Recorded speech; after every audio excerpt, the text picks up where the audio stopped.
उसकी सेना 80,000 मार दी गई हो, बेटा मार दिया गया हो, और रावण हंस करके डांट रहा हो। कितना साहस है, कितना वीर है ये, कितना तेज है। और हनुमान जी से रावण प्रश्न पे प्रश्न पूछे जा रहा है। कह लंकेश कवन तई कीसा, कहीं के बल घाले सिबन खीसा, की धौ श्रवण सुने ही नहीं मोही, देखऊं अति असंख्य सठ तो ही, मारे निश्चर के ही अपराधा, कहु सठ तो ही न प्राण की बाधा। हनुमान जी ने सोचा कि नाम है कि विद्वान है क्या है, बताओ एक प्रश्न पूछा तो हमको उत्तर देने दे तब न दूसरा पूछे। जब कहा पहली बार में कि कह लंकेश कवन तई कीसा, तब हमको बताने देना, तब तक फिर कह रहा है कि के बल खाले सिबन खीसा, को श्रवण सुने सी नहीं मोही। मेरा नाम अपने कान से सुना नहीं क्या तू, मेरा नाम जानता नहीं क्या? किसके बल पर मेरी अशोक वाटिका उजाड़ दिया, किसके बल पर तूने मेरी सेना को मार दिया? अरे प्रश्न ही प्रश्न, प्रश्न ही प्रश्न। एक बार बीरबल को देख करके बादशाह सोचे कि इतना बुद्धिमान है बीरबल, तो जरा पता करूं कि इनके परिवार में कैसे लोग हैं। तो बादशाह के मन में आया कि जरा बीरबल के पिताजी की बुद्धि चेक करूं, पता करूं। तो बादशाह ने बीरबल से कहा कि कल अपने पिताजी को आप लिवा के आओ दरबार में। कहा ठीक है महाराज। और दूसरे दिन जब बादशाह बुलवाया तो बीरबल अपने पिताजी को लिवा के चले और रास्ते में बताए, कहे पिताजी चाहे जितना भी बादशाह बोले, जितना भी चाहे वो जो भी बोले, आप कुछ बोलना मत, केवल चुप रहना बस। कहा ठीक है बेटा। पहुंचे, बादशाह ने कहा क्यों, तुम्हारा क्या नाम है? चुप। तुम्हारे कितने लड़के हैं? चुप। कितनी लड़कियां हैं? चुप। क्या करते हो? चुप। मूर्ख हो क्या? चुप। गधा हो क्या? चुप। अब गुस्सा में तिलमिला गया बादशाह। बीरबल बोला बीरबल। बीरबल आए, जी महाराज। कहा अगर किसी मूर्ख से पाला पड़ जाए तो क्या करना चाहिए? कहा श्रीमान जी जो हमारे पिताजी कर रहे हैं वही करना चाहिए, बोल लो जितना बोलना है। जब पूरा बोल लिया, चुप हुआ, तो हनुमान जी की जरा विनम्रता देखिए, क्या गजब कर दे हनुमान जी, ये पास हैं, ध्यान देना। लंका कांड जो है ये छमाही परीक्षा का प्रमाण पत्र है। इसमें परीक्षा हो रही है, सबकी परीक्षा होगी। सुंदरकांड में भी परीक्षा हो रही है, किसको जो पढ़ाया गया वो कितना पास हो रहा है, कितना फेल हो रहा है। उत्तमोत्तम विद्या पढ़ाई गई है क्या? सिय राम मैं सब जग जानी, सिय राम मैं सब जग जानी, करऊं प्रणाम जोरी जुग पानी, करऊं प्रणाम जोरी जुग पानी, करऊं प्रणाम जोरी जुग पानी, करऊं प्रणाम जोरी जुग पानी। हनुमान जी रावण जैसे राक्षस को जो पढ़ाया गया वही बोल रहे हैं।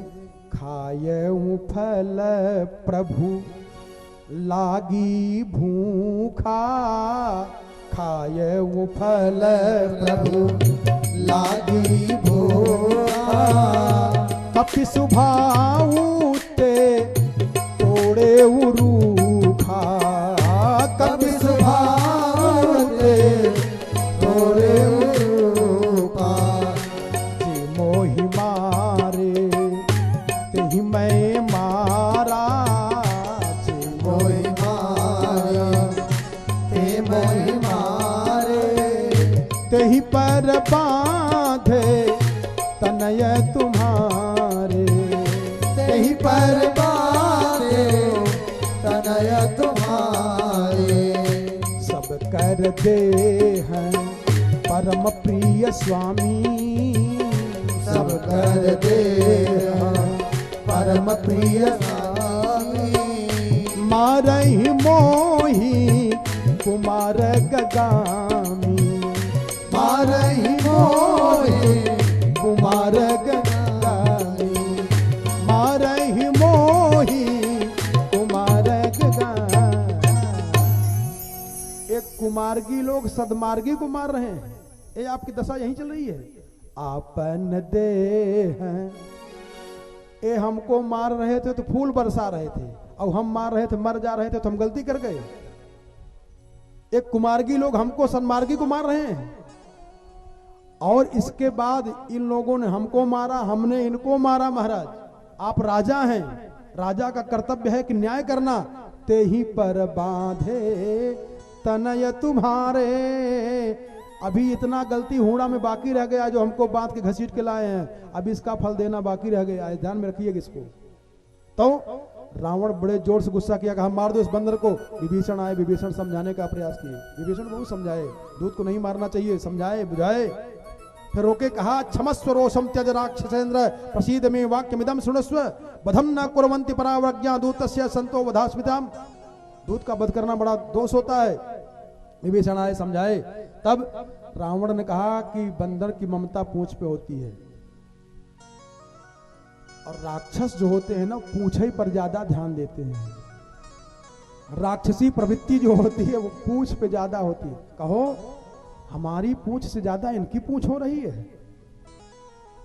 चिढ़ कहां से होती है जानते हो? लो, हमको इतने ही लोग जानते, इनकी पूंछ बढ़ती जा रही है। वो बुला रहे हैं, फला बुला रहे हैं, वो बुला रहे हैं, इनकी पूंछिए काहे नहीं काट रहे हो? रावण यही सोच रहा है। हनुमान कितनी पूंछ बढ़ गई है बताओ। अयोध्या से ऋषिमुख पर्वत पे वहां से वहां, वहां से वहां, जहां देखो हनुमान जी की पूंछ, हनुमान जी की पूंछ, हनुमान जी की पूंछ। इनकी पूंछे में आग लगा दे।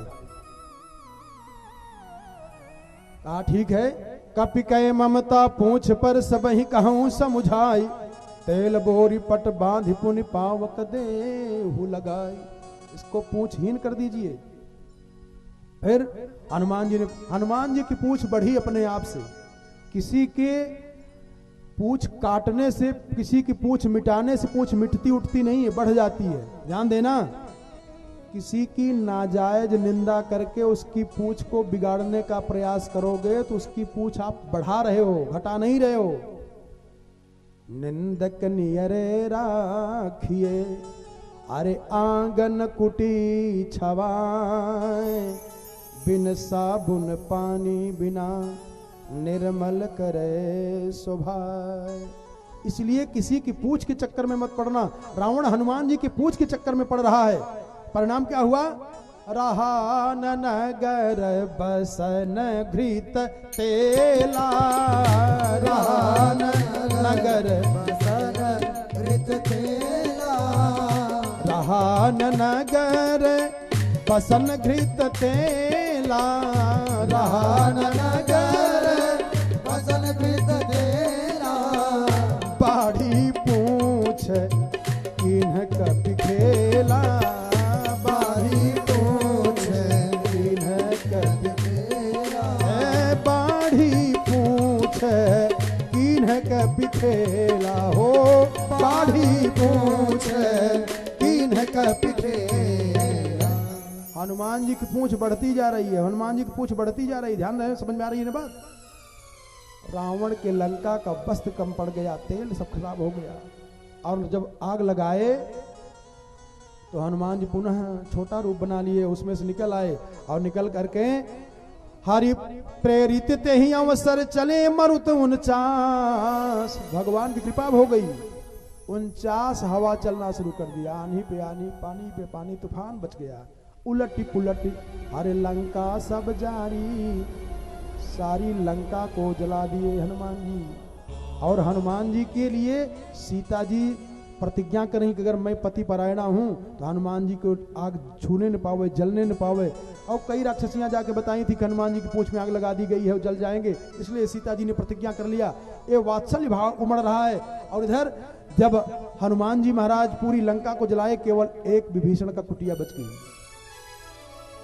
फिर समुद्र से जब आग बुझा करके आए तो सीता जी विलाप कर रही, और इधर हनुमान जी रोने लगे, कहीं सीता माता भी तो नहीं जल गई, हमने ध्यान नहीं दिया है भगवान।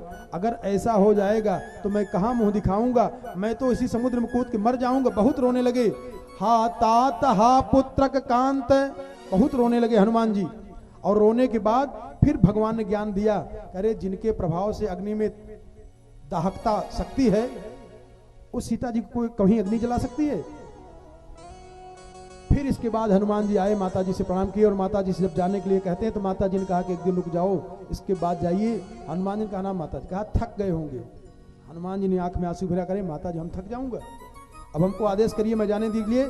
तो जानबूझ करके वात्सल्य भाव को उड़ेल करके भगवती जानकी हनुमान जी के सामने रो रही हैं और बताई, इसी भाव को ले जाकर के भगवान के चरणों में प्रकट कर देना। क्या तुम कथाकार हो बेटा, हमारी व्यथा को भगवान के चरणों में पहुंचा देना।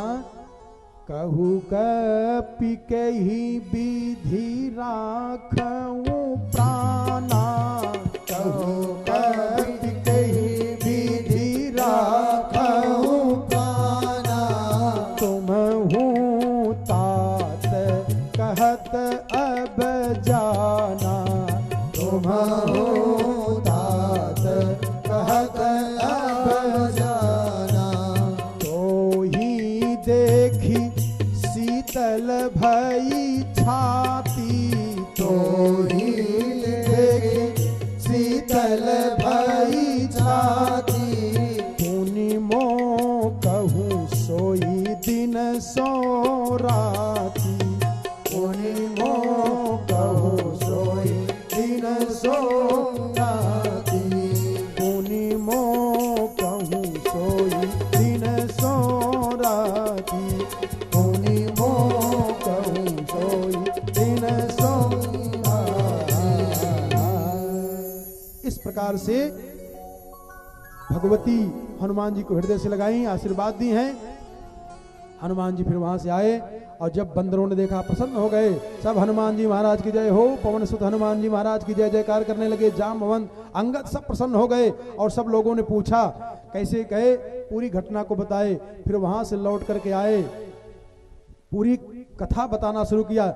जामवंत अंगद नल नील ये सब पूछने लगे, भैया कैसे गए थे, वहां कौन कौन मिला था, कितने बड़े बड़े राक्षस हैं, हम लोग उनसे लड़ाई कैसे करेंगे, सब बातें होने लगी, बताए। इसके बाद वहां से आए और फल खा करके फिर भगवान के पास पहुंचे, प्रणाम किए। और जब भगवान के पास पहुंचे हैं तो कृतम हनुमता कार्यम सुमहद भूय सुदुर्लभम और मनसापि यदन्येन न शक्यम धरणी तले। हनुमान जी के ऊपर भगवान बहुत प्रसन्न हुए, इतने प्रसन्न हुए कि मैं इसके बदले में आपको कुछ दे नहीं सकता हूं। और कहा कि भगवान ने बहुत बखान किया है, कल आपको बताऊंगा कि गोस्वामी जी कहां कहां बैठ बैठ करके दर्शन करके लिखे हैं। कथा सुनते समय कहां बैठ के सुनना चाहिए, कथा का दर्शन होने लगे तो कैसे दर्शन करें, ध्यान देना। ये राम रावण की जो लड़ाई है, ये जो संवाद है, इसमें सब हैं, देवता भी गए हैं, ध्यान देना जरा। गोस्वामी जी बता रहे हैं कि उहाँ निशाचर रही सशंका। बात समझ में आ रही है? इसका मतलब कि गोस्वामी जी रामा दल में बैठ करके ये लिख रहे हैं। क्यों? जब हम सब कहेंगे, कहो वहां लखनऊ में बरसात हो रही कि नहीं, तो वहां कहेंगे, और यहां के लिए यहां, ऐसा है कि नहीं? दूर के लिए वहां का प्रयोग करेंगे और नजदीक के लिए यहां। गोस्वामी जी क्या कहे? वहां निशाचर रही सशंका अजब ते जारी गयऊ कपिलंका। इसका मतलब यहीं बैठे हैं, वहां नहीं है, नहीं तो लिखते कि यहाँ निशाचर अरे रही सशंका, लेकिन ऐसा नहीं लिखे। इसका मतलब कि लंका में गए तो हैं गोस्वामी जी, क्योंकि देख करके तभी तो लिखेंगे सब, लेकिन बैठे हैं रामा दल के पास में, रावण वाले के पास में भी नहीं गए हैं, समुद्र के इस तरफ में बैठे हुए हैं, उत्तरी छोर पर बैठे हुए हैं। और अगर दक्षिणी छोर पहुंच गए होते लंका में तो लिखते कि यहाँ निशाचर रही सशंका, लेकिन गोस्वामी जी लिखे क्या? उहाँ निशाचर। हमको सब समाचार मालूम है, लेकिन उहाँ निशाचर रही सशंका अजब ते जारी गयऊ कपिलंका।